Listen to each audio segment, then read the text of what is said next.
મુંબઈમાં લોહાણા સમાજના LIBF એક્સપોનો આજે બીજો દિવસ છે। LIBFમાં દેશ વિદેશથી લોહાણા સમાજના ઉદ્યોગકારો પહોંચી રહ્યા છે। અમેરિકાના ઝોનલ પ્રેસિડેન્ટ સુરુભાઈ માણેક પહોંચ્યા છે મુંબઈ ખાતે। નોંધનીય છે કે સુરુભાઈ માણેકની TV13 ગુજરાતી સાથે ખાસ વાતચીત પણ થઈ છે। LIBFમાં ચોથી વખત ભાગ લઈ રહ્યો છું, સુરુભાઈ માણેક દ્વારા કહેવામાં આવ્યું છે। LIBFના આયોજન બદલ આયોજકોને પણ અભિનંદન આપવામાં આવ્યા છે। અમેરિકામાં લોહાણા અને ગુજરાતીઓ વિકાસમાં સતત આગળ છે।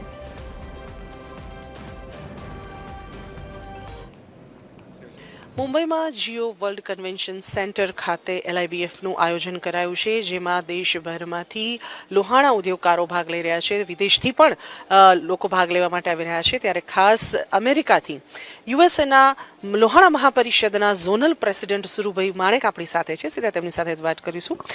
સર, સ્વાગત છે આપનું TV13માં। પહેલો સવાલ, LIBFમાં આપ છેલ્લા 4 વર્ષથી ભાગ લઈ રહ્યા છો, આ વર્ષે પણ પહોંચ્યા છો, કેવું લાગી રહ્યું છે? આપણે જો 4 વર્ષનો અંદાજો હું કાઢું તો ઓલું ના પહેલે વર્ષે જાણે બાળક જન્મ્યું હોય એવું લાગે। હવે બાળક મોટું થતું રહે છે, લગભગ ટીનેજ સુધી પહોંચ્યું છે, હજી એડલ્ટ નથી થયું સાવ પાકું। અને સતીશભાઈ વિઠલાણી, જેને આ બધું મારા મેઇન કોન્ટેક્ટ પર્સન, એણે જે યોજના કરીને પછી મને શું કીધું કે આ તો ખાલી હજી 10% તમે જોયું છે, આ જેમ ટાઈમ જતો જશે એમ બીજા 90% કેવા હશે એ પ્રમાણે આનો ગ્રોથ દેખાય છે। જીઓ સેન્ટર ઇન્ડિયાનું ધી ટોપ ક્લાસમાં આટલા 250 બૂથ કે જે હવે સોલ્ડ આઉટ થઈ ગયા બધા, અદ્ભુત અદ્ભુત। જેણે પહેલેથી શરૂ કર્યું એને પણ આપણે નમન કરીએ, તો આજે સતીશભાઈ જે આગળ લઈ ગયા એને નમન કરીએ। બીજો પ્રશ્ન આવે કે જ્યારે તમે અમેરિકાથી અહીંયા પહોંચ્યા છો, અમેરિકામાં પણ લોહાણાઓની વસ્તી મોટા પાયે છે અને ખાસ કરીને સાથે સાથે જો વાત કરીએ તો લોહાણાઓનું જે સંગઠન છે તે પણ અગ્રેસર રીતે કામ કરી રહ્યું છે। આ સંદર્ભમાં શું કહેશો? કયા પ્રકારની તકો લોહાણાઓ માટે અમેરિકામાં?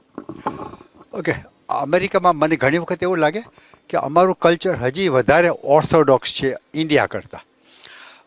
એક દાખલો આપું કે અમે અમારા કસ્ટમ વધારે આપણે કલ્ચર કહીએ ને, કલ્ચર અમે બહુ હજી ફોલો કરીએ છીએ।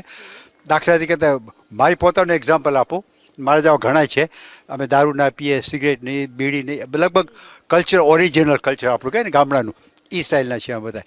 અને આ વર્ષે તમે વાત શરૂ કરી એટલે કહું છું કે અમારા લોસ એન્જલસના લોહાણાને ફર્સ્ટ પ્રાઇઝ મળેલું છે, ઇનામ સમાજ તરીકે। એટલે અમે કંઈક સારું કરતા હશું ત્યારે જ અમારો અંદાજો આવ્યો ને। ને અમે ધંધા તરીકે બધા વેપારી છીએ એમાં, ને બધા સુખી કુટુંબ છીએ, કાંઈ લીધા આધા વગર આવ્યા હતા બધા ઇન્ડિયામાં, બધા ઇમિગ્રન્ટ તરીકે ગયા હતા। આજે બધા સક્સેસફુલ છે, રાજી છીએ। અને ગુજરાતી સમાજ, ગુજરાતી તરીકે બોલું તો આપણે જુઈશ લોકોને પણ આગળ વધી ગયા છે ઇન્કમ એસેટ વેલ્યુમાં। સીતારામ। તો આ હતા સુરુભાઈ માણેક, જેમનું કહેવું છે કે તેઓ છેલ્લા 4 વર્ષથી LIBFમાં ભાગ લઈ રહ્યા છે, પણ આ વખતે જે પ્રોગ્રેસ તેમણે LIBFમાં જોયો છે તે અગાઉના 3 LIBF કરતાં પણ અનેક ગણો વધારે છે। અને સાથે સાથે જ અમેરિકામાં ગુજરાતીઓનો પ્રોગ્રેસ, લોહાણા જ્ઞાતિનો પ્રોગ્રેસ જે છે તે જ્યુઇશ લોકોને પણ પાછળ છોડી દેનારો છે। કેમેરામેન ધર્મેન્દ્રસિંહ સોલંકી સાથે સોનલ અનડકે, TV13 મુંબઈ।